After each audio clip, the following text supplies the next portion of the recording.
تیسرا باب رائج منکرات۔ یہاں ہم چند منکرات کی طرف اشارہ کرتے ہیں، باقی منکرات انہی پر قیاس کیے جا سکتے ہیں۔ یہاں ہمارا مقصود حصر اور منکرات کی قسموں کا استقصاء نہیں ہے۔ جاننا چاہیے کہ منکرات کی دو قسمیں ہیں، مکروہ اور ممنوع۔ جب ہم کسی منکر کو مکروہ کہیں تو اس کا مطلب یہ ہوا کہ اس منکر سے منع کرنا مستحب ہے اور اس پر خاموش رہنا مکروہ ہے، حرام نہیں ہے۔ ہاں، اگر مرتکب کو اپنے فعل کی کراہت کا علم نہ ہو تو اسے بتلا دینا واجب ہے، کیونکہ کراہت بھی شریعت ہی کا ایک حکم ہے۔ دوسرے احکام کی طرح ناواقفین تک اس حکم کا پہنچانا بھی واجب ہے۔ اگر ہم کسی منکر کو محظور کہیں یا مطلقاً منکر بولیں اور حرام اور حرمت مراد لیں تو قدرت کے باوجود اس پر خاموش رہنا حرام ہوگا۔ منکرات ہر جگہ پھیلے ہوئے ہیں، مسجدوں میں، بازاروں میں، راستوں پر اور دوسری جگہوں پر بھی۔ یہاں ہم ہر جگہ کے منکرات الگ الگ بیان کرتے ہیں۔ مساجد کے منکرات۔ مساجد کے اندر بہت سے منکرات پر لوگ عادتاً عمل پیرا ہیں۔ پہلا منکر یہ کہ نماز میں رکوع و سجود اطمینان سے نہیں کرتے، حالانکہ رکوع و سجود میں عجلت کرنا منکر ہے اور نماز کو فاسد کرتا ہے، جیسا کہ حدیث میں بھی وارد ہے۔ اس لیے اگر کسی کو اس عجلت میں مبتلا پایا جائے تو منع کرنا واجب ہے۔ البتہ احناف کے نزدیک یہ امر منکر نہیں ہے، کیونکہ وہ ترک تمانیت کو نماز کی صحت کے لیے مضر نہیں سمجھتے۔ دوسرے کو نماز میں غلطی کرتے ہوئے دیکھ کر چپ رہنے والا اس غلطی میں شریک تصور کیا جائے گا، جیسا کہ غیبت کے سلسلے میں سرکار دو عالم صلی اللہ علیہ وسلم کا ارشاد ہے، المغتاب والمستمع شریکان فی الاثم۔ غیبت کرنے والا اور سننے والا دونوں گناہ میں شریک ہیں۔ اور یہاں حاشیے میں لکھا ہے کہ یہ روایت کتاب الصوم میں گزر چکی ہے، اور یہاں حاشیہ ختم ہوتا ہے۔ ان تمام امور میں احتساب واجب ہے جو نماز کی صحت میں خلل پیدا کریں، مثلا یہ کہ کپڑوں پر نجاست لگی ہوئی ہو اور نمازی کو اس کا علم نہ ہو، یا تاریکی یا نابینائی کی وجہ سے قبلہ سے منحرف ہو۔ دوسرا منکر، بعض لوگ قرآن کریم غلط پڑھتے ہیں۔ اس منکر سے روکنا اور صحیح پڑھنے کی تلقین کرنا واجب ہے۔ اگر کوئی شخص مسجد میں معتکف رہنے کے باوجود ذکر اور نوافل پر مداومت نہیں کرتا تو اسے ایسے ہی منکرات سے منع کرنے کا مشغلہ اختیار کر لینا چاہیے، کیونکہ یہ عمل ذکر اور نوافل میں اشتغال کے مقابلے میں زیادہ فضیلت رکھتا ہے، کیونکہ نوافل کا فائدہ صرف اسی حد تک محدود رہتا ہے جبکہ نہیں عن المنکر سے دوسرے لوگ بھی مستفید ہوتے ہیں، وہ خود بھی ثواب کماتا ہے اور دوسرے لوگوں کو بھی ثواب کمانے کا راستہ دکھلاتا ہے۔ اگر منکرات سے منع کرنے میں ذریعہ آمدنی کے متاثر ہونے کا خطرہ ہو تو یہ دیکھنا چاہیے کہ اس کے پاس مال کی کس قدر مقدار موجود ہے۔ اگر بقدر کفایت ہے تو اسے منکرات سے منع کرنے کا شغل اپنانا چاہیے۔ دنیا کی زائد چیزوں کی خاطر ترک احتساب جائز نہ ہوگا۔ ہاں، اگر صرف اسی دن کا روزینہ ہو تو یہ عذر سمجھا جائے گا اور اس کے ذمے سے وجوب ساقط ہو جائے گا۔ قرآن کریم پڑھنے میں بہت زیادہ غلطیاں کرنے والا شخص اگر سیکھنے پر قادر ہے تو اسے سیکھنے تک قرت نہ کرنی چاہیے، کیونکہ غلط پڑھنے سے گناہگار ہوگا۔ البتہ اگر اس کی زبان ساتھ نہ دیتی ہو اور کوشش کے باوجود قرأت غلط ہو جاتی ہو تو مجبوری ہے۔ اس صورت میں باقی تمام قرآن کی تلاوت ترک کر کے صرف سورہ فاتحہ پر اکتفا کرے اور اسے صحیح طور پر سیکھنے تک دوسری سورت نہ پڑھے۔ جب اسے صحیح پڑھنے لگے تب دوسری سورت سیکھنا شروع کرے۔ اگر اکثر قرأت صحیح ہو اور کہیں غیر اختیاری طور پر غلطی ہو جاتی ہو ہو تو کوئی حرج نہیں ہے۔ اس صورت میں آہستہ آہستہ پڑھے تاکہ دوسرا شخص نہ سنے۔ اگر اسے آہستہ آہستہ پڑھنے سے روکنے کی وجہ بھی موجود ہے، لیکن ہمارے خیال میں اگر کوئی شخص اس سے زیادہ صحیح پڑھنے پر قادر نہ ہو اور اسے تلاوت کلام پاک سے انس اور شفقت ہو تو اس کے پڑھنے میں کوئی قباحت نہیں ہے، واللہ اعلم۔ تیسرا منکر مؤذنوں کے سلسلے میں ہے۔ عام طور پر مساجد میں اذان کے کلمات غیر ضروری طوالت کے ساتھ ادا کیے جاتے ہیں۔ بہت سے مؤذن حی علی الفلاح اور حی علی الصلاح کہنے کے وقت اپنے سینے کو قبلے کی جانب سے بالکل پھیر لیتے ہیں۔ ہر مؤذن اپنی اذان مستقل دیتا ہے اور اتنا انتظار نہیں کرتا کہ دوسرا توقف کرے تو وہ اذان دے تاکہ جواب دینے والوں کو ہر ایک اذان کا جواب دینے میں سہولت ہو۔ یہ تمام امور مکروہ منکرات ہیں۔ ناواقف مؤذنین کو ان کی کراہت سے آگاہ کر دینا ضروری ہے۔ اگر کوئی مؤذن واقفیت کے باوجود ان حرکات کا ارتکاب کرے تو ان سے منع کرنا اور احتساب کرنا مستحب ہے۔ اگر کسی مسجد میں ایک مؤذن ہو اور وہ عادتاً صبح سے پہلے اذان دیتا ہو تو اسے صبح کے بعد اذان نہ دینی چاہیے، اس لیے کہ دوسری اذان لوگوں کے لیے نماز اور روزے کے سلسلے میں تشویش پیدا کر سکتی ہے۔ البتہ اس صورت میں کوئی مضائقہ نہیں جبکہ دو مؤذن ہوں اور ایک مؤذن کے بارے میں یہ شہرت عام ہو کہ وہ صبح سے پہلے اذان دیتا ہے اور دوسرا مؤذن صبح ہونے پر اذان کہتا ہے۔ اس واقفیت کے بعد لوگوں پر ان کے نماز اور روزے مشتبہ نہیں ہوں گے۔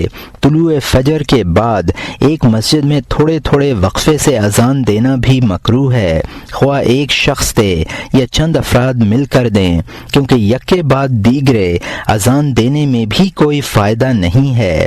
یہ امور مکروہ ہیں اور صحابہ کرام و اکابرین سلف کے طریقے کے خلاف ہیں۔ چوتھا منکر خطیب کا سیاہ لباس پہننا جس پر ریشم غالب ہو یا سنہری تلوار ہاتھ میں لینا وغیرہ، یہ امور فسق کا موجب ہیں، ان پر نکیر کرنا واجب ہے۔ البتہ وہ لباس جو محض سیاہ ہو، ریشمی نہ ہو، مکروہ نہیں ہے، مگر اسے پسندیدہ بھی نہیں کہا جا سکتا، کیونکہ اللہ تعالیٰ کو کپڑوں میں سفید رنگ کے کپڑے زیادہ پسند ہیں۔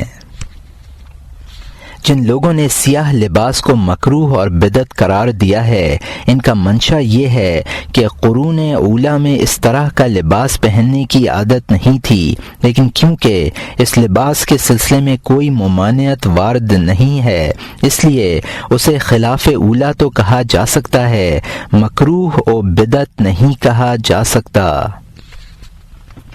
پانچواں منکر وہ مواعظ و قصص ہیں جن میں بدعت کی آمیزش ہو۔ اگر قصہ گو واعظ اپنے واعظ میں جھوٹ بولتا ہو تو وہ فاسق ہے اور اس کا احتساب کرنا ضروری ہے۔ مبتدع واعظ کو بھی اپنے مبتدعانہ خیالات کے اظہار سے باز رکھنا چاہیے۔ ایسے واعظین کی مجلسوں میں شرکت نہ کی جائے۔ ہاں اگر ان کی بدعات پر رد یا نکیر کا ارادہ ہو تب کوئی حرج نہیں ہے۔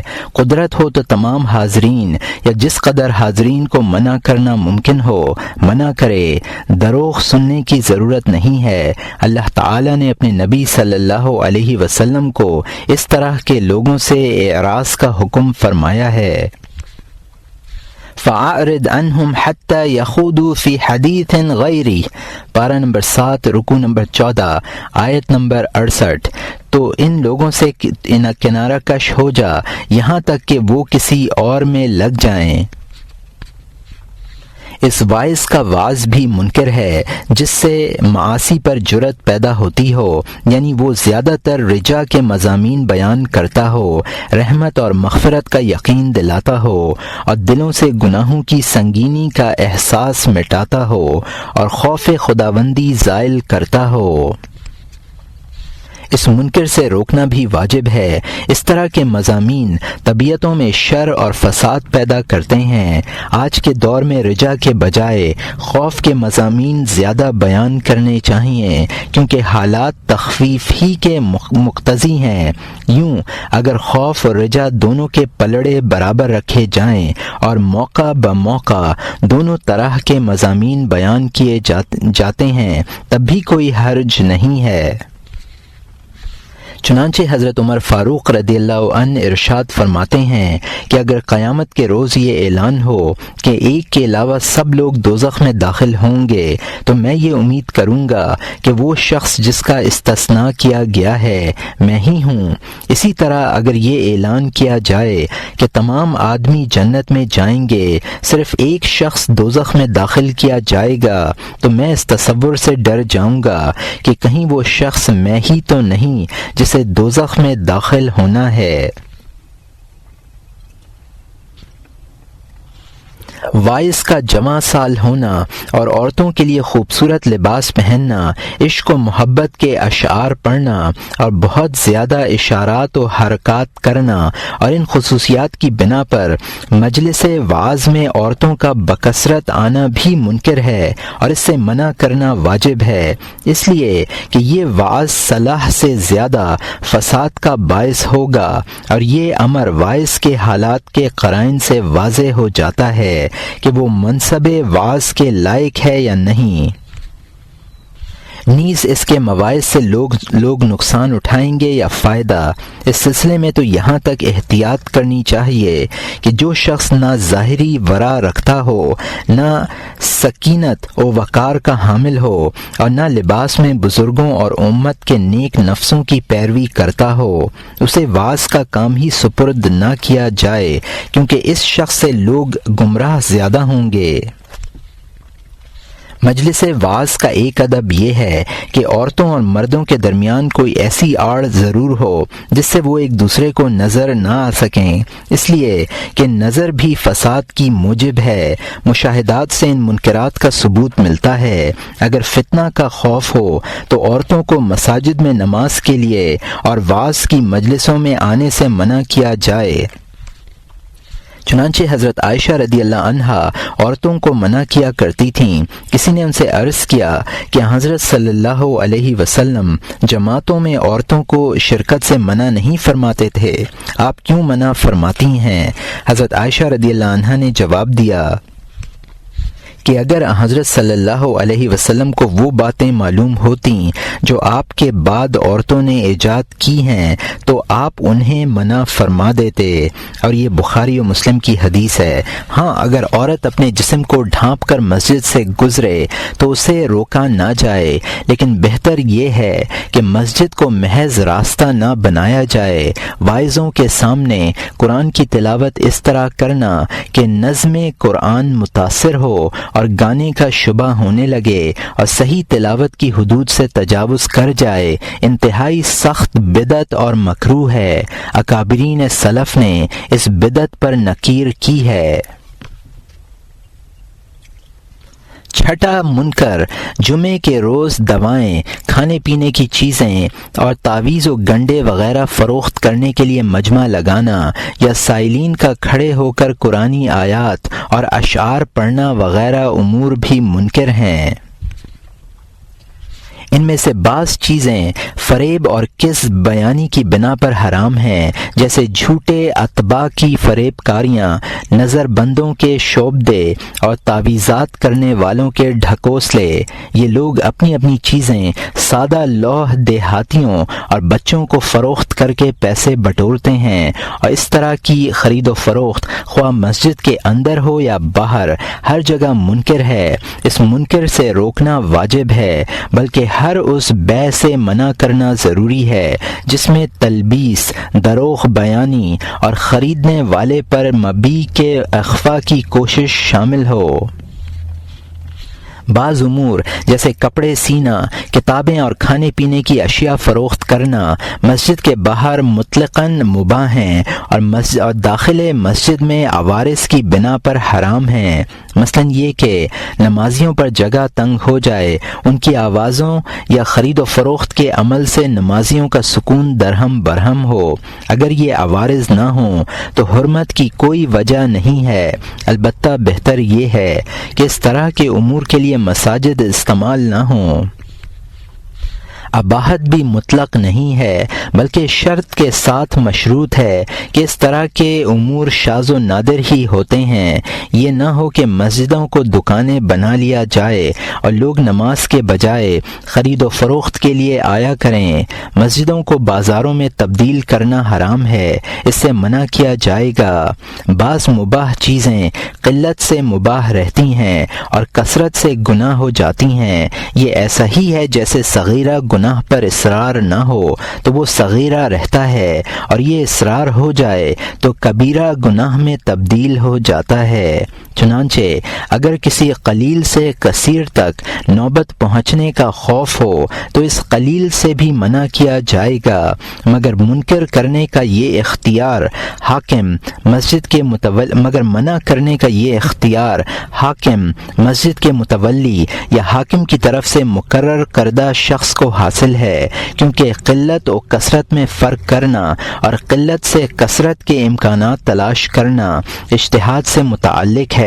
عام لوگ اجتہاد کی قوت سے محروم ہوتے ہیں، حالانکہ حالات پر ان کی نظر نہیں ہوتی، اس لیے وہ قلیل سے کثیر کے خوف کی بنا پر منع نہیں کریں گے۔ 7واں منکر، مساجد میں مجنونوں، بچوں اور متوالوں کا داخل ہونا۔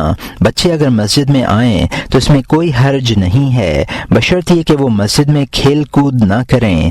یہ صحیح ہے کہ مسجد میں بچوں کا کھیلنا اور لوگوں کا ان کے کھیل پر خاموش رہنا حرام نہیں ہے، لیکن جب وہ مسجد کو کھیلنے کی جگہ کے طور پر استعمال کرنے لگیں اور مسجد میں آ کر کھیلنا ان کی عادت اور مشغلہ بن جائے تو انہیں منع کرنا واجب ہے۔ مسجدوں میں بچوں کا کھیل اسی نوعیت کا ہے کہ کم ہو تو جائز ہے اور زیادہ ہو تو حرام ہے۔ جواز کی دلیل وہ روایت ہے کہ حضرت صلی اللہ علیہ وسلم نے حضرت عائشہ رضی اللہ عنہا کو حبشیوں کا کھیل دکھلایا جو صحن مسجد میں کھیل رہے تھے۔ اگر حبشی مسجد کے صحن کو مستقل طور پر کھیل کا میدان بنا لیتے تو بلا شبہ منع کیے جاتے، لیکن قلت کو حضرت صلی اللہ علیہ وسلم نے برا نہیں سمجھا، آپ نے خود بھی ان کا کھیل ملاحظہ فرمایا اور حضرت عائشہ رضی اللہ عنہا کو بھی دیکھنے کی اجازت دی، بلکہ حضرت عمر فاروق رضی اللہ عنہ کے منع کرنے پر آپ نے کھلاڑیوں سے فرمایا کہ اے بنی ارفدہ اپنا کھیل جاری رکھو۔ اس روایت کی تفصیل کتاب السما میں گزر چکی ہے۔ مساجد میں دیوانوں کے داخلے میں بھی کوئی حرج نہیں ہے، بشرط یہ کہ ان کی طرف سے مسجد کو نجاست سے آلودہ کرنے، گالی دینے اور فحش کلامی کرنے اور برہنہ ہونے کا خطرہ نہ ہو۔ اگر کوئی پاگل آدمی بظاہر پرسکون اور خاموش رہتا ہو اور اس کی طرف سے کسی ایسے فعل کا اندیشہ نہ ہو جس سے مسجد کے احترام پر حرف آئے تو اسے نہ مسجد میں جانے سے روکنا چاہیے اور نہ اسے باہر نکالنا چاہیے۔ نشہ کرنے والے کا بھی یہی حکم ہے کہ اگر قی یا فحش کلامی کا خطرہ ہو تو اسے باہر نکالنا واجب ہے۔ یہی حکم مخبوط الحواس شرابی کا ہے، کیونکہ ایسے شخص سے عام طور پر غلط حرکتیں سرزد ہو جاتی ہیں۔ اگر کسی نے شراب پی ہو اور نشے کی کیفیت سے دوچار نہ ہوا ہو تاہم منہ سے بدبو آ رہی ہو تو یہ سخت درجے کی کراہت کا حامل منکر ہے، کیونکہ مساجد میں ان لوگوں کو جانے سے منع کیا گیا ہے جن کے منہ سے لہسن اور پیاز کی بدبو آتی ہو، اور یہ روایت بخاری و مسلم میں ہے۔ شراب کا معاملہ تو یوں بھی سخت ہے، اس لیے کراہت بھی سخت ہوگی۔ اگر کوئی شخص یہ کہے کہ نشہ کرنے والے کو تنبیہ کے لیے مارنا چاہیے اور اسے مسجد سے باہر نکال دینا چاہیے، ہم اس شخص سے کہیں گے کہ اسے مسجد میں مارنے کے بجائے مسجد میں بٹھا لو اور نصیحت کرو تاکہ وہ شراب نوشی ترک کر دے۔ یہ صورت میں ہے جبکہ نشہ کرنے والا نشے سے مغلوب نہ ہو بلکہ اس کے ہوش و حواس ہوں۔ تنبیہ کے لیے مارنے کا حق رعیت کے افراد کو حاصل نہیں ہے، بلکہ یہ حکام کا کام ہے کہ وہ مجرم کے اقرار یا انکار کی صورت میں گواہوں کی گواہی کی بنیاد پر کوئی سزا تجویز کریں۔ محض منہ سے بو کا آنا شرابی ہونے کی علامت نہیں ہے، البتہ اگر اس کے حواس بحال نہ ہوں، مثلا بہک کر چلتا ہو یا ایسی حرکتیں کرتا ہو جو ہوش و حواس کی موجودگی میں نہیں ہوتی اور صاف ظاہر ہو کہ وہ نشہ کیے ہوئے ہے، اس صورت میں مسجد کے اندر یا باہر جہاں بھی ملے اسے زد و کوب کرنا چاہیے تاکہ آئندہ وہ اپنے نشے کے اثرات ظاہر نہ کرتا پھرے، کیونکہ برائی کے اثرات کا اظہار کرنا بھی برائی ہی ہے۔ جس طرح معاصی کا ترک واجب ہے، اسی طرح ارتکاب کے بعد ان کا چھپانا بھی واجب ہے۔ اگر کوئی شخص اپنا گناہ چھپائے تو تجسس نہ کرنا چاہیے۔ شراب کی بدبو پینے کی دلیل نہیں ہو سکتی۔ یہ بھی ممکن ہے کہ وہ شراب کی مجلس میں بیٹھا ہو یا اس نے شراب کا گھونٹ بھر لیا ہو اور حلق سے نیچے اتارے بغیر تھوک دیا ہو۔ تنہا بدبو پر اعتماد کر کے کوئی اقدام نہ کرنا چاہیے۔ بازاروں کے منکرات۔ بازاروں میں بھی مختلف منکرات پر عمل ہوتا ہے۔ پہلا منکر یہ ہے کہ زیادہ نفع کمانے کے لیے جھوٹ بولا جاتا ہے۔ چنانچہ اگر کوئی شخص یہ کہے کہ میں نے یہ چیز اتنے میں خریدی ہے اور اتنے نفع پر بیچ رہا ہوں، جبکہ حقیقت میں اس کے برخلاف ہو تو وہ فاسق ہے۔ اگر کسی کو حقیقت معلوم ہو تو اس پر مشتری کو اس کے جھوٹ سے آگاہ کر دینا واجب ہے۔ اگر اس نے دکاندار کے لحاظ میں خاموشی اختیار کی تو وہ بھی خیانت میں اس کا شریک سمجھا جائے گا اور سکوت کی وجہ سے گنہگار ٹھہرے گا۔ دوسرا منکر یہ ہے کہ بائع اپنی مبیع کے عیوب چھپاتے ہیں تاکہ مشتری کو معلوم نہ ہو اور وہ عیب کی وجہ سے واپس نہ چلا جائے۔ مبیع کے عیب سے واقف شخص کے لیے ضروری ہے کہ وہ مشتری کو آگاہ کر دے۔ اگر اس نے ایسا نہ کیا تو اس کا مطلب یہ ہوگا کہ اس نے اپنے مسلمان بھائی کے مال کی اضاعت گوارا کی، حالانکہ یہ حرام ہے۔ تیسرا منکر یہ ہے کہ پیمائش اور ناپ تول میں کمی کی جاتی ہے۔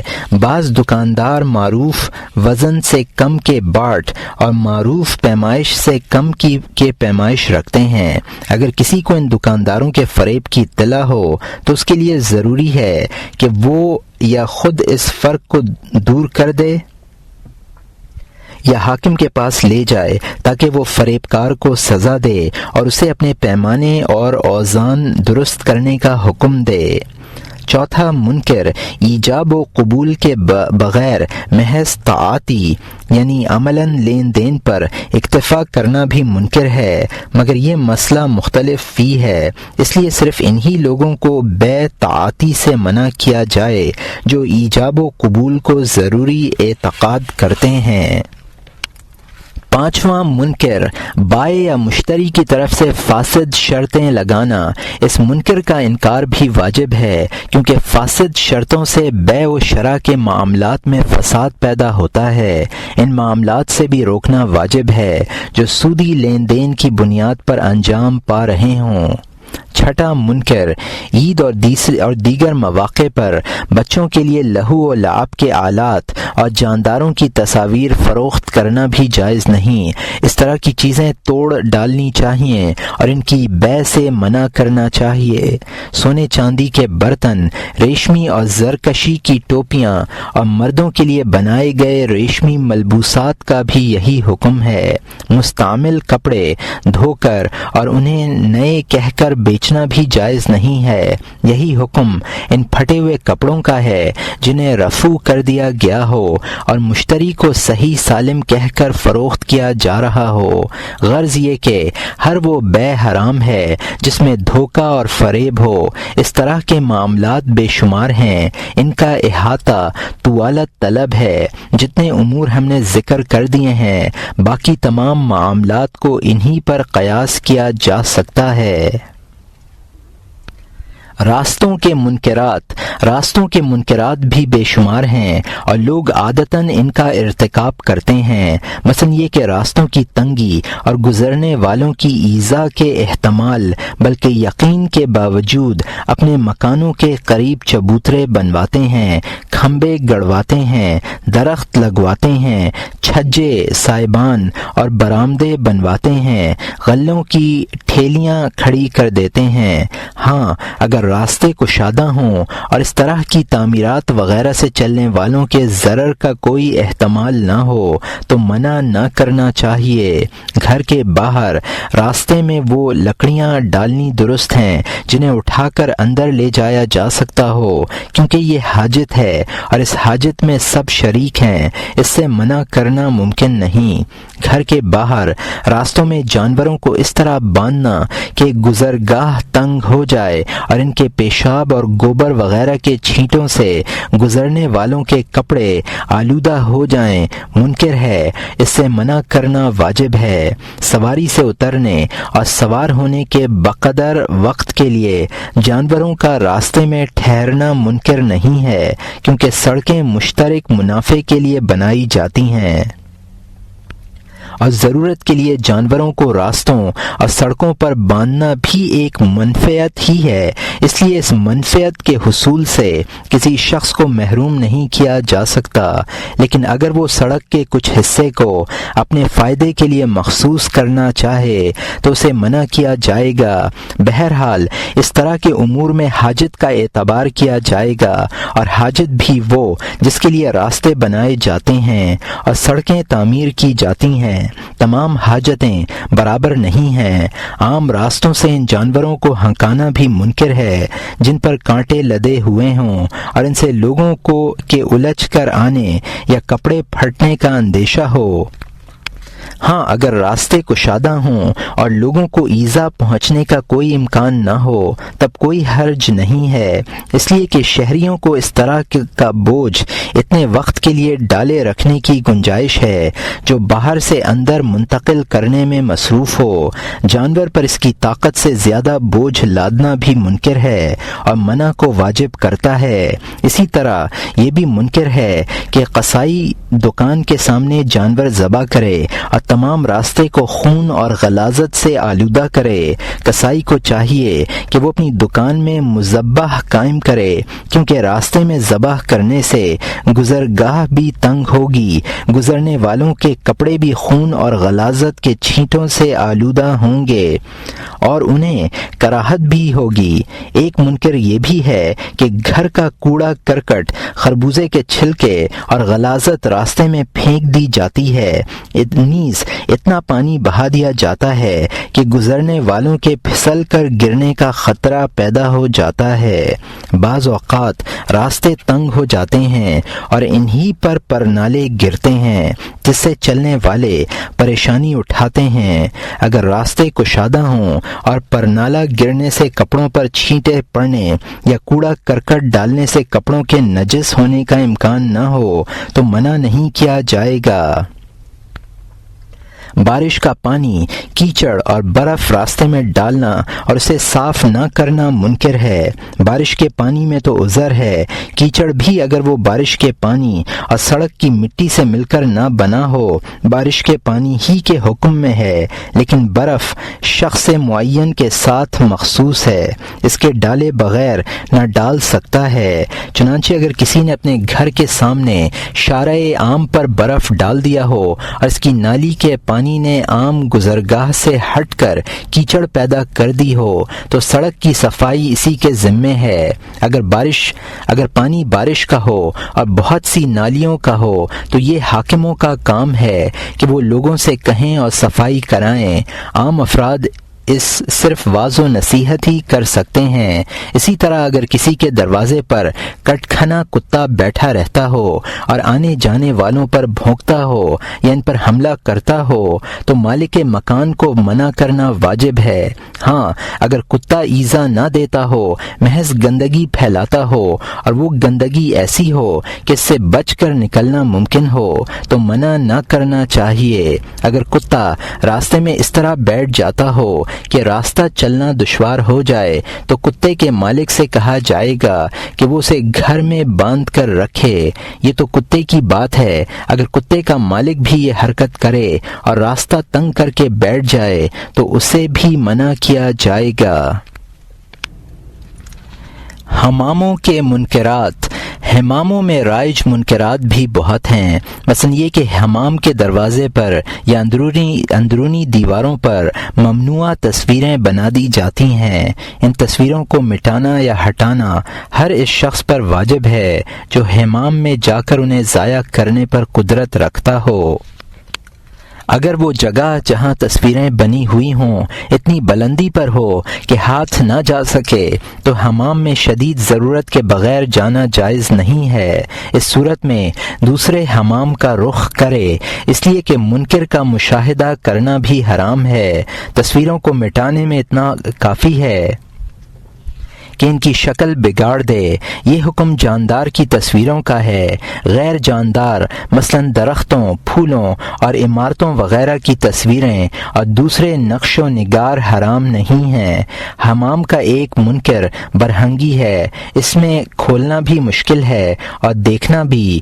بعض شہروں میں حمامی ران اور زیر ناف بدن کو کھول کر ملتے ہیں، بلکہ بہت سے تو لنگی کے اندر ہاتھ بھی ڈالنے میں کوئی قباحت نہیں سمجھتے۔ حالانکہ جس طرح کسی کی شرمگاہ کو دیکھنا حرام ہے، اسی طرح چھونا بھی حرام ہے۔ یہی حکم چت لیٹ کر رانے یا سرین دبانے کا ہے، اگرچہ یہ اعضاء مستور ہی کیوں نہ ہوں، مگر یہ حرمت اس وقت ہے جبکہ اس طرح لیٹنے سے شہوت پیدا ہونے کا خوف ہو۔ ایک منکر یہ ہے کہ نجس برتن اور ہاتھ تھوڑے پانی میں ڈال دیے جاتے ہیں، گندا زیر جامہ اور ناپاک تشت حوض میں ڈال کر دھو لیے جاتے ہیں، حالانکہ حوض میں اتنا پانی نہیں ہوتا کہ نجاست کا متحمل ہو سکے۔ اس صورت میں امام مالک رحمۃ اللہ علیہ کے علاوہ سب کے یہاں پانی نجس ہو جاتا ہے، اس لیے کسی مالکی پر اس سلسلے میں اعتراض نہ کرنا چاہیے۔ البتہ شافعی اور حنفی کو منع کیا جائے گا۔ اگر کسی حمام میں مالکی اور شافعی جمع ہو جائیں تو شافعی کو چاہیے کہ وہ مالکی کو نرمی کے ساتھ سمجھا دے۔ مثلاً اس سے یہ کہے کہ ہمارے لیے پانی میں ہاتھ دھو کر ڈالنے ضروری ہیں، جبکہ آپ اس زحمت سے مستغنی ہیں اور نہ آپ کو اس کی ضرورت ہے کہ مجھے تکلیف پہنچائیں اور میرا پاک پانی خواہ ناپاک کریں۔ اس لیے میری گزارش ہے کہ یا تو آپ توقف فرمائیں یا میرے طریقے پر عمل کر کے مجھے زحمت سے بچا لیں۔ نرمی کے ساتھ سمجھانا اس لیے ضروری ہے کہ مختلف فیہ مسائل میں زبردستی نہیں کی جا سکتی اور کسی شخص پر اپنا مذہب مسلط نہیں کیا جا سکتا۔ حمام کے دروازوں یا اندرونی حصوں میں اس طرح کے چکنے پتھر نصب کرنا بھی منکر ہے جن پر سے پھسل کر گرنے کا اندیشہ ہو۔ اس طرح کے پتھر اکھاڑ دینے چاہیے۔ اگر حمامی غفلت اور لاپرواہی سے کام لے تو اسے بھی سختی سے منع کیا جائے اور پتھر ہٹانے پر زور دیا جائے، کیونکہ حمام میں داخل ہونے والوں کے گرنے کا احتمال ہے۔ یہ بھی ممکن ہے کہ گرنے سے جسم کا کوئی عضو ٹوٹ جائے یا کوئی ایسی ضرب پڑے جس سے وہ عضو بیکار ہو جائے۔ چکنے پتھر کی طرح صابون کے جھاگ یا بیری کے پتے بھی حمام کے فرش سے دور کر دینے چاہیے۔ اگر کسی شخص نے صابن یا بیری کے پتے استعمال کیے اور انہیں دور کیے بغیر چلا گیا اور کوئی شخص ان پتوں میں الجھ کر یا صابن کی چکناہٹ سے پھسل کر گر پڑا اور کوئی ہڈی ٹوٹ پھوٹ گئی تو جرمانے میں اختلاف ہے کہ نہانے والے پر واجب ہوگا یا حمامی پر، کیونکہ حمام خانے کی صفائی اس کے فرائض میں شامل ہے۔ قیاس یہ کہتا ہے کہ پہلے دن گرنے والے کا تاوان نہانے والے پر واجب ہوگا اور دوسرے دن حمامی پر، کیونکہ عادتاً حمامی ہر روز حماموں کی صفائی کرتے ہیں۔ البتہ اگر کسی شہر میں دستور مختلف ہو تو اس کا اعتبار کیا جائے گا۔ اس کے علاوہ بھی کچھ مکروہات اور منکرات ہیں، ہم نے کتاب الطہار میں ان کا ذکر کیا ہے۔ طوالت کے خوف سے ہم اسی مختصر گفتگو پر اکتفا کرتے ہیں۔ جو تفصیل جاننا چاہیں وہ کتاب الطہارت میں حمام سے متعلق بحث دیکھ لیں۔ مہمان نوازی کے منکرات: مردوں کے لیے ریشمی فرش بچھانا حرام ہے۔ اسی طرح یہ بھی حرام ہے کہ چاندی یا سونے کی انگیٹھیوں میں لوبان وغیرہ خوشبوئیں سلگائی جائیں یا سونے چاندی کے برتنوں میں پانی پیا جائے یا ان میں عرق گلاب ڈال کر چھڑکا جائے، خواہ وہ برتن خالص سونے چاندی کے ہوں یا ان کے سرے چاندی کے بنے ہوئے ہوں۔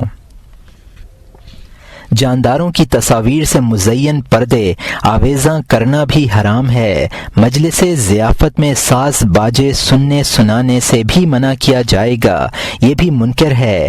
عام طور پر ضیافتوں میں جب مرد پہنچتے ہیں تو عورتیں گھر کی چھتوں پر چڑھ کر انہیں دیکھتی ہیں، حالانکہ ان میں ایسے نوجوان بھی ہوتے ہیں جن سے فتنے کا خوف ہوتا ہے۔ یہ امر بھی منکر ہے۔ ان تمام منکرات سے منع کرنا اور ان کا قلع قمع کرنا واجب ہے۔ اگر کوئی شخص ازالہ منکرات سے عاجز ہو تو اس کے لیے جائز نہیں کہ وہ منکرات کے باوجود مجلس میں بیٹھا رہے۔ وہ تصویریں منکر نہیں ہیں جو صوفوں، بچھی ہوئی مسندوں اور تکیوں پر بنی ہوئی ہوں یا پلیٹوں اور پیالیوں پر نقش ہوں۔ البتہ وہ برتن حرام ہیں جو کسی جاندار کے مشابہ بنائے گئے ہوں، مثلا انگیٹھیوں کا بالائی حصہ پرندے کے سر کی طرح بنایا گیا ہو۔ اس طرح کے برتن تصویر کے برابر توڑ دینے واجب ہیں۔ چاندی کی چھوٹی سرما دانی کے سلسلے میں اختلاف ہے، چنانچہ امام احمد ابن حنبل رحمۃ اللہ علیہ ایک تقریب سے محض اس لیے اٹھ کر چلے گئے تھے کہ انہوں نے وہاں چاندی کی سرما دانی دیکھ لی تھی۔ ضیافت کے سخت منکرات میں یہ بھی ہے کہ کھانا حرام ہو یا وہ جگہ جہاں دعوت کی گئی ہے مغصوبہ ہو یا بیٹھنے کے لیے ریشم کا فرش بچھایا گیا ہو۔ اگر ضیافت میں کوئی شخص شراب پی رہا ہو تو اس کے ساتھ بیٹھ کر کھانا نہ کھائے، اس لیے کہ شراب کی مجلسوں میں جانا جائز نہیں ہے۔ البتہ اس میں اختلاف ہے کہ معصیت کے ارتکاب کے بعد بھی شخص کے پاس بیٹھنا جائز ہے یا نہیں، یا اس سے بغض فی اللہ رکھنا اور میل جول ترک کرنا ضروری ہے۔ اس اختلاف پر لباس پہنے ہوئے یا سونے کی انگوٹھی پہنے ہوئے ہو تو بلا ضرورت اس کے پاس نہ بیٹھنا چاہیے، اس لیے کہ وہ فاسق ہے۔ اس میں اختلاف ہے کہ اگر کسی نابالغ لڑکے کے جسم پر ریشمی لباس ہو تو کیا کیا جائے۔ صحیح یہ ہے کہ تمیز رکھنے والے لڑکے کے جسم سے یہ لباس اتار دینا چاہیے، کیونکہ حضرت صلی اللہ علیہ وسلم ارشاد فرماتے ہیں ھذان حرمان علی ذکور امتی۔ یہ ابو داؤد، نسائی اور ابن ماجہ کی حدیث ہے جس کو علی رضی اللہ عنہ نے روایت کیا ہے۔ یہ دونوں حرام ہیں میری امت کے مردوں پر۔ یہ حکم عام ہے کہ اس میں بالغ کی تخصیص نہیں ہے۔ اگر تخصیص مان لی جائے تب بھی لڑکوں کو ریشمی لباس پہننے سے روکنا چاہیے، جیسا کہ انہیں شراب پینے سے منع کیا جاتا ہے، حالانکہ جس طرح وہ اوامر کے مکلف نہیں ہیں اسی طرح نواہی کے مکلف بھی نہیں ہیں، لیکن شراب سے منع کرنے کی وجہ یہ نہیں ہوتی کہ وہ بالغ ہیں، بلکہ اس لیے منع کیا جاتا ہے کہ کہیں وہ اس کے عادی نہ بن جائیں۔ اگر عادت پڑ گئی تو بالغ ہو کر ترک کرنا اور نہ ملنے پر صبر کرنا مشکل ہوگا۔ یہی علت ریشمی لباس میں ہے کہ اگر نابالغی میں اس کی عادت پڑ گئی اور جسم کو بھلا لگنے لگا تو بالغ ہونے کے بعد اس عادت سے پیچھا چھڑانا دشوار ہوگا۔ البتہ وہ بچہ جو ابھی تمیز کی قوت سے محروم ہے ریشمی لباس پہنے تو اس کے حق میں حرمت کی وجہ ضعیف ہے، اس لیے کہ نہ ابھی وہ عادت کے معنی سمجھتا ہے اور نہ کسی لباس کی اچھائی یا برائی سے واقف ہے۔ مذکورہ بالا حدیث میں حرمت عام ہے، اس لیے یہ احتمال بھی ہے کہ تمام بچوں کے لیے یکساں حکم ہو، خواہ وہ شعور رکھتے ہوں یا نہ رکھتے ہوں۔ دیوانہ اس بچے کی طرح ہے جسے ابھی تمیز کی قوت میسر نہیں ہے۔ عورتوں کے لیے سونے کے زیورات اور ریشم کے ملبوسات جائز نہیں ہیں، بشرط یہ کہ استعمال میں اسراف نہ ہو، لیکن ہمارے نزدیک بالی اور بندے پہنانے کے لیے بچیوں کے کان بندوانا جائز نہیں ہے، اس لیے کہ اس میں زخمی کر کے تکلیف پہنچانے کا عمل پایا جاتا ہے، اور اس طرح کا حکم قصاص کا موجب ہوتا ہے۔ جس طرح بغیر اجازت کے فسد کھلوانا اور پچھنے لگوانا جائز نہیں، اسی طرح کان بندھوانا بھی جائز نہیں۔ یہی حکم ختنہ کا ہے کہ اگر کوئی بچہ پیدائشی مختون ہو تو ختنہ کر کے تکلیف نہ پہنچائی جائے۔ بالیوں سے زینت کرنا اتنا ضروری نہیں کہ اس کے لیے کان زخمی کیے جائیں، بلکہ اگر بندے کانوں میں دھاگے وغیرہ کے ذریعے باندھ لیے جائیں تو بہت کافی ہے۔ اول تو ضرورت ہی کیا ہے کہ دوسرے زیورات مثلا ٹیکا، جھومر، گلوبند اور کنگن وغیرہ کی موجودگی میں کانوں کے لیے بھی زیور ہوں۔ بہرحال بالیوں وغیرہ کے لیے کانوں میں سوراخ کرنا حرام ہے، اگرچہ مسلم گھرانوں میں اس کا عام رواج ہے۔ اس رواج پر نکیر کرنا واجب ہے اور کان بندھنے پر اجرت لینا جائز نہیں ہے۔ ہاں، اگر شریعت میں اس کی اجازت مل جائے تو ہم اسے بلا کراہت جائز کہیں گے۔ ہمیں ابھی تک اس طرح کی کوئی نص نہیں مل سکی جس سے کان بندھوانے کی اجازت ثابت ہوتی ہو، اس لیے ترک ہی شرعی حدود کے مطابق ہے۔ بعض تقاریب میں بدعتی اور بد عقیدہ لوگ اپنے افکار و خیالات کی اشاعت کے لیے پہنچ جاتے ہیں اور لوگوں کو گمراہ کرتے ہیں۔ اگر کسی ضیافت میں اس طرح کے بد عقیدہ شخص کی موجودگی معلوم ہو اور یہ بھی یقین ہو کہ وہ خاموش نہیں رہے گا بلکہ زہر افشانی کرے گا تو وہاں جانے سے گریز کرے، الا یہ کہ اس کے معتقدات پر انکار کرنے کی صلاحیت اور ہمت رکھتا ہو۔ اگر قرائن سے بدعتی کا خاموش رہنا معلوم ہو تب بھی اسی صورت میں جانا جائز ہے، جبکہ بدعتی سے اعراض کرنے اور اظہار بیزاری کرنے پر قادر ہو، نیز اس کے خیالات کا رد کرنے کا ارادہ ہو۔ بدعتی کے تئیں صحیح العقیدہ مسلمان کا کیا طرز عمل ہونا چاہیے، اس موضوع پر ہم بغض فی اللہ اور حب فی اللہ کے باب میں گفتگو کر چکے ہیں۔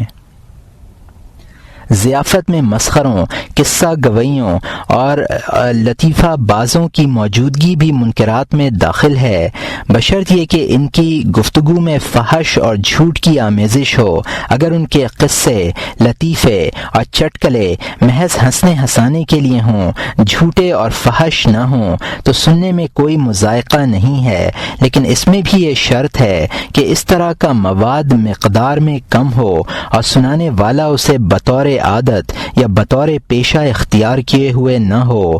ہر وہ کذب جس کا کذب ہونا ظاہر ہو اور اس سے کسی کو فریب دینا یا کسی پر تہمت تراشنا مقصود نہ ہو، منکرات میں داخل نہیں ہے۔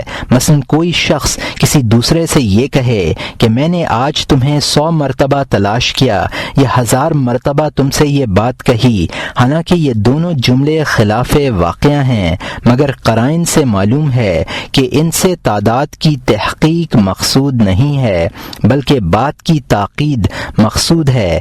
اس طرح کے جھوٹ سے نہ عدالت مجروح ہوتی ہے اور نہ شہادت رد کی جاتی ہے۔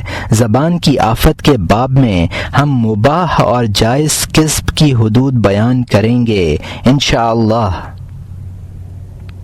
کھانے میں فضول خرچی کرنا بھی منکر ہے، اور شریک ضیافت کے لیے ضروری ہے کہ وہ میزبان کو اسراف سے منع کرے۔ بلند و بالا اور طویل و عریض مکانات تعمیر کرنا بھی منکر ہے، مگر دعوت میں کھانوں کی کثرت میں اسراف کے علاوہ ایک منکر مال کی اضاعت بھی ہے، کیونکہ اضاعت کا حاصل ہی یہ ہے کہ کوئی چیز بلا کسی فائدے کے کھو دی جائے، مثلا کپڑے جلا دیے جائیں یا پھاڑ ڈالے جائیں، مکان گرا دیا جائے، پیسہ دریا میں پھینک دیا جائے۔ نوحہ گر اور گویے کو انعام دینے میں بھی مال کی اضاعت ہے، کیونکہ یہ فوائد شریعت میں مقصود نہیں ہیں، اس لیے ان میں خرچ کرنے کا مطلب اس کے علاوہ کچھ نہیں کہ خرچ کرنے والے نے کسی فائدے کے بغیر اپنا مال ضائع کر دیا۔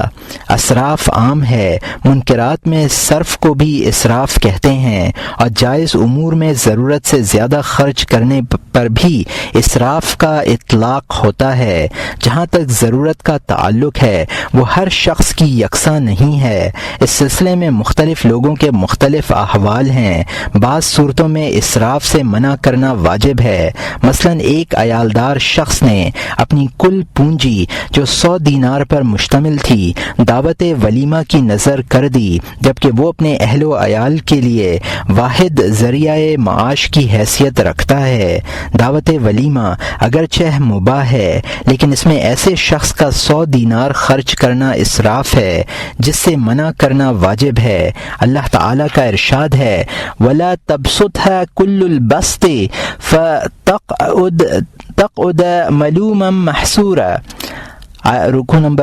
پارہ نمبر 15 رکوع نمبر 3 آیت نمبر 29۔ اور نہ بالکل ہی کھول دینا چاہیے، ورنہ الزام خوردہ تہی دست ہو کر بیٹھ رہو گے۔ یہ آیت مدینہ منورہ کے ایک شخص کے متعلق نازل ہوئی تھی جس نے اپنا تمام مال راہ خدا میں خرچ کر دیا تھا اور اپنے بیوی بچوں کے لیے کچھ نہ چھوڑا تھا۔ جب اس سے گھر کے اخراجات کے لیے روپے مانگے گئے تو وہ کچھ نہ دے سکا۔ ایک آیت میں ہے وَلَا تُبَذِّرْ تَبْذِيرًا إِنَّ الْمُبَذِّرِينَ كَانُوا إِخْوَانَ الشَّيَاطِينَ۔ پارہ نمبر 15 رکوع نمبر 3 آیت نمبر 26 اور 27۔ اور مال کو بے موقع مت اڑانا، کیونکہ بے شک بے موقع اڑانے والے شیطانوں کے بھائی بند ہیں۔ ایک جگہ ارشاد فرمایا والذین اذا انفقوا لم یسرفوا ولم یقتروا وکان بین ذلک قواما۔ پارہ نمبر 19 رکوع نمبر 4 آیت نمبر 67۔ اور وہ جب خرچ کرنے لگتے ہیں تو نہ فضول خرچی کرتے ہیں اور نہ تنگی کرتے ہیں، اور ان کا خرچ اس افراط و تفریط کے درمیان اعتدال پر ہوتا ہے۔ اس طرح کا اسراف جائز نہیں، لوگوں کو چاہیے کہ وہ اس سے منع کریں۔ نیز قاضی پر واجب ہے کہ شخص کو مال میں اس طرح کا تصرف کرنے سے روک دے۔ ہاں اگر کوئی شخص تنہا ہو، بیوی بچوں اور والدین وغیرہ کی کفالت کا بار اس کے کاندھوں پر نہ ہو، نیز وہ توکل اور قناعت کے اصلی درجے کا حامل ہو، تو اس کے لیے اپنا تمام مال راہ خدا میں خرچ کرنا جائز ہے۔ ولیمہ کا ذکر بطور مثال کیا گیا ہے، ورنہ ایسے شخص کے لیے یہ بھی جائز نہیں کہ وہ اپنا تمام مال گھر کی دیواروں کی تزئین میں صرف کر دے اور بیوی بچوں کے لیے کچھ نہ چھوڑے۔ گھر کے اخراجات سے زیادہ مال رکھنے والے شخص کے حق میں مکان کی تزئین و آرائش حرام نہیں ہے، اس لیے کہ تزئین بھی ایک صحیح مقصد ہے، اور مساجد کی چھتیں اور دیواریں ہمیشہ ہی سے آراستہ کی جاتی رہی ہیں، اگرچہ اس طرح کی آرائش میں بظاہر کوئی فائدہ نہیں ہے۔ مکانات کا بھی یہی حکم ہے۔ کپڑوں اور کھانوں کی خوبصورتی اور عمدگی کو بھی اسی پر قیاس کرنا چاہیے کہ وہ فی نفسی ہی مباح ہیں، مگر افراد کے اختلاف کی بنا پر ان کا حکم بھی مختلف ہو جاتا ہے۔ یعنی دولت مند کے حق میں جائز اور کم مایہ شخص کے حق میں اسراف، اس طرح کے منکرات بے شمار ہیں، نہ ان کا احاطہ مقصود ہے نہ یہ ممکن ہے۔ ان منکرات کو ذہن میں رکھیے اور قاضیوں کی عدالتوں، سلاطین کے درباروں، فقہا کے مدرسوں اور صوفیاء کے خانقاہوں پر نظر ڈالیے۔ ان میں کوئی جگہ ایسی نہیں ہے کہ جہاں ممنوع و مکروہ منکرات کا دورہ نہ ہو، لیکن کیونکہ ان تمام مقامات کے منکرات کا استقصاء شرعی اصول و فروع کی تفصیل کا طالب ہے، اس لیے ہم اسی بنا پر اکتفا کرتے ہیں۔ عام منکرات، جاننا چاہیے کہ گھر میں بیٹھا ہوا شخص بھی اس اعتبار سے منکر سے خالی قرار نہیں دیا جا سکتا جو لوگوں کی رہنمائی کرنے، انہیں تعلیم دینے اور نیک کام پر ترغیب دینے سے دامن بچاتا ہے۔ دیہاتوں اور بستیوں کی بات رہنے دیجیے، بڑے اور ترقی یافتہ شہروں کا حال یہ ہے کہ بیشتر لوگ نماز کے شرعی طریقے سے ناواقف ہیں۔ ان میں اعراب بھی ہیں، کرد بھی ہیں اور ترکمان بھی۔ ان حالات کے پیش نظر شہر کے محلے اور ہر مسجد میں کسی ایسے فقیہ کا موجود رہنا ضروری ہے جو انہیں دین کی باتیں بتلائے۔ فقہا پر اگر وہ فرض عین سے فارغ ہو چکے ہوں اور فرض کفایہ پر عمل کرنے کی فرصت رکھتے ہوں، واجب ہے کہ وہ اپنے قرب و جوار کے علاقوں میں رہنے والوں کے پاس جائیں اور انہیں دین کی باتیں سکھلائیں اور شرعی فرائض سے آگاہ کریں۔ ارشاد و اصلاح کے سفر میں اپنا زاد راہ اپنے ساتھ رکھنا چاہیے تاکہ لوگوں کے کھانے کی ضرورت نہ ہو، کیونکہ ان کا مال عموماً غصب کا ہوتا ہے۔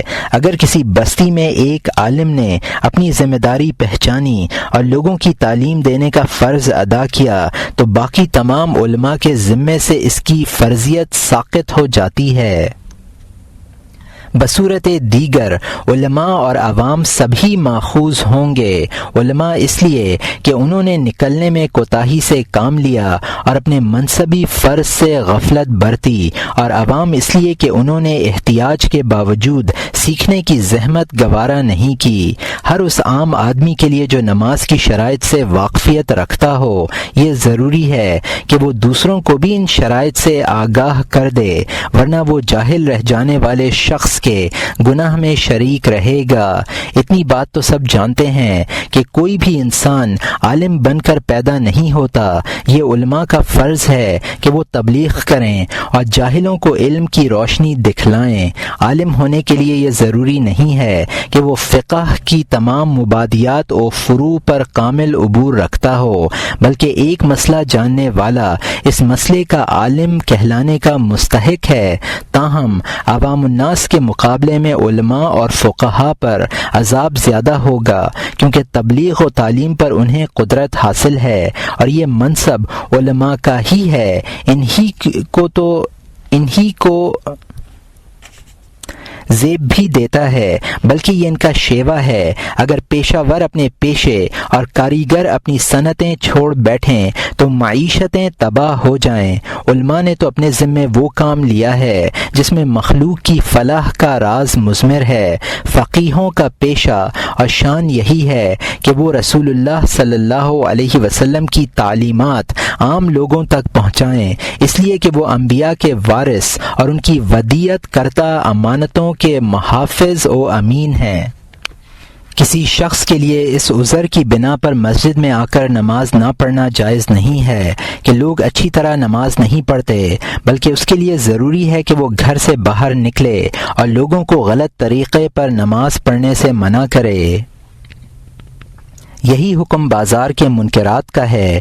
چنانچہ اگر کسی شخص کو یقین ہو کہ بازار میں فلاں منکر پر دائمی طور پر یا کسی وقت معین میں عمل کیا جاتا ہے اور وہ اس کے ازالے پر قادر بھی ہو، تو اس پر واجب ہے کہ وہ بازار جائے اور اس منکر کا ازالہ کرے۔ اس کے لیے گھر میں بیٹھنا جائز نہیں ہے۔ اگر منکر کے تمام اجزاء دور کرنے پر قادر نہ ہو بلکہ کچھ دور کر سکتا ہو، تب بھی گھر سے نکلنا ضروری ہے، خواہ بعض منکرات دیکھنے ہی کیوں نہ پڑ جائیں، کیونکہ جتنا منکر دور کر سکتا ہے اسے دور کرنے کے ارادے سے باقی منکر کو دیکھنا مضر نہیں ہوتا، ضرر کسی صحیح مقصد کے بغیر دیکھنے کی صورت میں ہوتا ہے۔ اصلاح کا پہلا مرحلہ اپنی ذات ہے۔ ہر مسلمان کو چاہیے کہ وہ اپنے آپ سے اصلاح کی ابتدا کرے۔ اپنی اصلاح یہ ہے کہ فرائض کی بجا آوری اور محرمات سے اجتناب پر پابندی کرے، پھر اپنے گھر والوں کی طرف متوجہ ہو، گھر والوں کے بعد پڑوسیوں، محلے والوں اور اپنے شہر کے باشندوں کی اصلاح کا بیڑا اٹھائے، پھر ان لوگوں کی طرف توجہ دے جو شہر کے نواحی علاقوں میں مقیم ہیں، پھر دیہاتوں اور دوسری بستیوں کا رخ کرے، پھر پوری دنیا میں جہاں بھی ضرورت ہو جائے اور اصلاح کا فریضہ انجام دے۔ اگر قریب رہنے والے کسی شخص نے یہ فریضہ انجام دیا تو دور رہنے والے سے وجوب ساقط ہو جائے گا، ورنہ دور و نزدیک کے ہر اس شخص سے مواخذہ ہوگا جو یہ فریضہ انجام دینے پر قدرت رکھتا ہے، اور یہ وجوب اس وقت تک ساقط نہیں ہوگا جب تک زمین میں ایک جاہل بھی موجود ہے اور اس تک پہنچ کر تبلیغ دین کرنا ممکن ہے، خواہ وہ خود پہنچے یا دوسرے شخص کو بھیجے۔ یہ ایک اہم ذمہ داری ہے، خاص طور پر اس شخص کے حق میں جسے دین کی فکر ہو اور جس نے اپنے تمام اوقات فقہی دقائق اور نکتہ سنجیوں کی نظر کر رکھے ہوں یا ان علوم میں لگا رکھے ہوں جو فرض کفایہ ہوں۔ یہ وہ اہم ذمہ داری ہے جس سے فرض عین مقدم ہے یا وہ فرض کفایہ جو اس سے زیادہ اہم ہو۔ امراء اور سلاطین کو امر بالمعروف اور نہی عن المنکر۔ ہم نے امر بالمعروف کے چند درجات ذکر کیے ہیں۔ اول تعریف، دوم واعظ و نصیحت، سوم سخت کلامی، چہارم زبردستی روکنا اور حق کی طرف واپس لانے کے لیے مار پیٹ اور عقاب و عتاب سے کام لینا۔ سلاطین و امراء کے ساتھ مندرجہ بالا درجات میں سے صرف پہلے دو درجے جائز ہیں، اور وہ ہیں تعریف اور واعظ و نصیحت، اور زبردستی روکنے کا اختیار رعایا کو نہیں ہے، کیونکہ اس طرح فتنے برپا ہوں گے اور شر پھیلے گا اور اس کے نتائج معروف پر امر نہ کرنے کے مقابلے میں زیادہ خراب ہوں گے۔ البتہ سخت کلامی کرنا جائز ہے، بلکہ مستحب ہے، بشرط یہ کہ یہ یقین ہو کہ میری وجہ سے دوسرے لوگوں کو ایذا نہیں پہنچے گی۔ اپنی ذات کی کوئی اہمیت نہیں ہے۔ اکابرین سلف کا اسوہ یہی تھا کہ وہ پوری بے خوفی کے ساتھ خطرات کا مقابلہ کیا کرتے تھے اور برائی کا برملا اظہار کرنے میں جان و مال کی تباہی و ہلاکت کی پرواہ نہیں کرتے تھے، کیونکہ وہ یہ بات اچھی طرح جانتے تھے کہ حق کی تائید و نصرت کے جرم میں ہلاکت کی پرواہ نہیں ہے بلکہ شہادت ہے۔ چنانچہ حضرت صلی اللہ علیہ وسلم نے ارشاد فرمایا، خیر الشہداء حمزہ بن عبد المطلب ثم رجل قام الى امام فامرہ ونہاہ فی ذات اللہ فقتلہ علی ذلک۔ یہ حاکم کی حدیث ہے جس کو جابر رضی اللہ عنہ نے روایت کیا ہے۔ شہیدوں میں سب سے افضل حضرت حمزہ ابن عبد المطلب رضی اللہ عنہ ہیں، پھر وہ شخص ہے جو کسی حاکم کے سامنے کھڑا ہو اور اس نے اللہ کے واسطے امر و نہی کی جس کی پاداش میں حاکم نے اسے قتل کر دیا۔ ایک حدیث میں ہے، افضل الجہاد کلمۃ حق عند سلطانی جائر۔ یہ ابو داود، ترمذی اور ابن ماجہ کی حدیث ہے جس کو ابو سعید الخدری رضی اللہ عنہ نے روایت کیا ہے۔ بہترین جہاد ظالم بادشاہ کے سامنے حق بات کہنا ہے۔ حضرت صلی اللہ علیہ وسلم نے حق پسندی میں حضرت عمر ابن الخطاب رضی اللہ عنہ کی شدت و صلابت کی ان الفاظ میں تعریف فرمائی ہے، قرن من حدیدی لأتاخذه في الله لومة لائم وتركه قوله الحق ما له من صدیق۔ یہ ترمذی اور طبرانی کی حدیث ہے جس کو علی رضی اللہ عنہ نے روایت کیا ہے۔ عمر لوہے کی طرح سخت ہیں کہ اللہ کے سلسلے میں کسی ملامت کرنے والے کی ملامت ان پر اثر انداز نہیں ہوتی۔ حق گوئی نے ان کا یہ حال کر دیا ہے کہ ان کا کوئی دوست نہیں ہے۔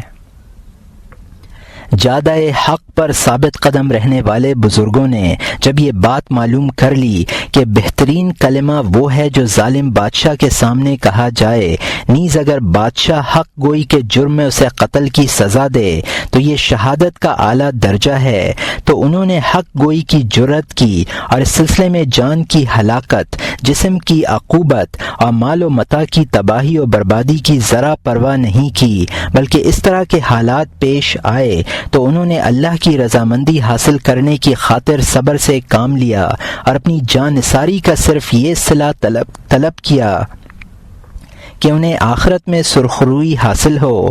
سلاطین کو امر بالمعروف اور نہی عن المنکر کرنے کا طریقہ وہ ہے جو سلف سے منقول ہے۔ کتاب الحلال والحرام میں ہم اس طریقے پر روشنی ڈال چکے ہیں۔